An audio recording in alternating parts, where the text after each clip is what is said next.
Hello guys, good afternoon. Nandito na kami sa bahay. After namin magsundo kanina. Ayun. Ayan. May bayabas ako guys galing sa garden dun sa aking tanim.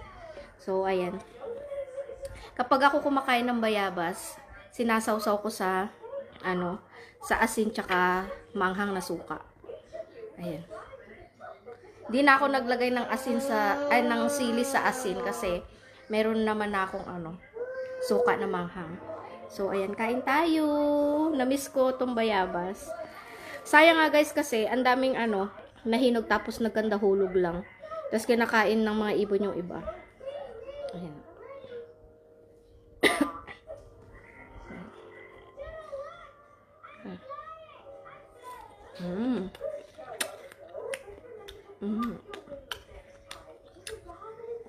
Ang sarap.